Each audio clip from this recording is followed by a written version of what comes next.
ఇంత తీవ్రంగా కూడా కరువు ఉన్నప్పటికీ కూడా చంద్రబాబు నాయుడు గారు ఆ కరువు ఇంత తీవ్రంగా ఉంది అని చెప్పి దానికి సంబంధించిన డేంజర్ బెల్స్ మోగుతూ ఉన్నా కూడా ఆయన దగ్గర నుంచి స్పందన కనిపించని పరిస్థితి ఈరోజు రాష్ట్రంలో ఉంది. ఇవాళకి రాష్ట్రంలో రాష్ట్ర వ్యాప్తంగా వర్షపాతం లోటు అంటే జూన్, జూలై, ఆగస్టు నెల 25, 26 తారీఖుల దాకా తీసుకుంటే జూన్, జూలై, ఆగస్ట్ 25, 26 తారీఖుల దాకా తీసుకుంటే -52% రాష్ట్రంలో ఈరోజు వర్షపాతం లోటు. వర్షపాతం లోటు ఇంత తీవ్రంగా కనిపిస్తూ ఉన్నా కూడా కోస్తాంధ్రలో -47.18%, రాయలసీమలో -52.36%. ఏ జిల్లా చూసినా కూడా లోటు కనిపిస్తూ ఉన్న పరిస్థితి. కానీ ఇంత దారుణమైన పరిస్థితి ఉన్నా కూడా చంద్రబాబు నాయుడు గారు కుంభకర్ణుడిని తలపిస్తూ నిద్ర నటిస్తూనే ఉన్నాడు తప్ప రైతులకు మంచి చేసే కార్యక్రమాలు ఇంతవరకు ఏదీ కూడా చేస్తూ అడుగులు పడలేదు. జూన్ నుంచి, ఇంతకుముందు నేను చెప్పినట్టుగా జూన్ నుంచి ఆగస్టు 26వ తారీఖు వరకు సాధారణ వర్షపాతం 394 మిల్లీమీటర్లు పడాల్సి ఉండగా ఇప్పటి వరకు పడింది 189.62 మిల్లీమీటర్లు మాత్రమే పడింది.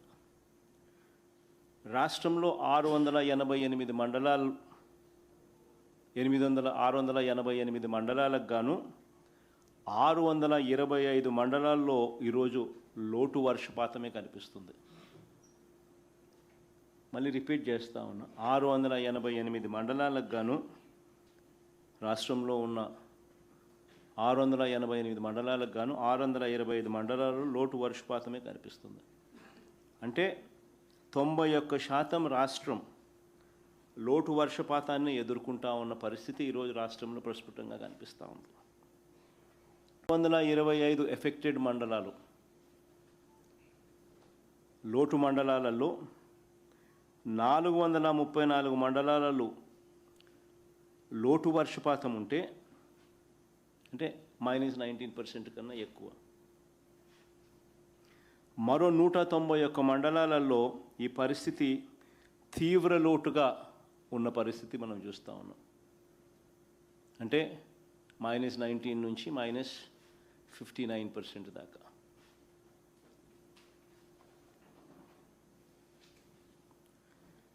ఇక జిల్లాల పరంగా చూస్తే 28 జిల్లాలకు 28 జిల్లాల్లోనూ 28 జిల్లాలకు 28 జిల్లాల్లోనూ లోటు వర్షపాతమే కనిపిస్తూ ఉంది. అల్లూరి సీతారామరాజు జిల్లా, విశాఖపట్నం జిల్లా, కాకినాడ జిల్లా, కోనసీమ జిల్లా, తూర్పుగోదావరి జిల్లా, పశ్చిమ గోదావరి జిల్లా, అన్నమయ్య జిల్లా, ప్రకాశం జిల్లా, నంద్యాల జిల్లా, చిత్తూరు జిల్లా, వైఎస్ఆర్ కడప, శ్రీ సత్యసాయి జిల్లాలో తీవ్రత ఎక్కువగా ఉంది. ఈ డేటా మొత్తంగా ఒకసారి గమనిస్తే అందరికీ కూడా ప్రస్ఫుటంగా కనిపించేది ఏమిటి అని అంటే, నిత్యం కరువుతో బాధపడే రాయలసీమ జిల్లాలే కాదు, ఇవాళ పరిస్థితి కోస్తాలో కూడా అలాంటి పరిస్థితులే ఈరోజు కనిపిస్తూ ఉన్నాయి.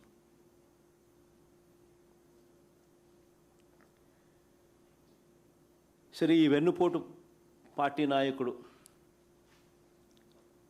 చంద్రబాబు నాయుడు గారు, ఈ వెన్నుపోటు పార్టీ నాయకుడు చంద్రబాబు నాయుడు గారు మాత్రం ఇలాంటి పరిస్థితి ఉంది అని గుర్తించడానికి కూడా ఈ మనిషి ఇష్టపడడం లేదు.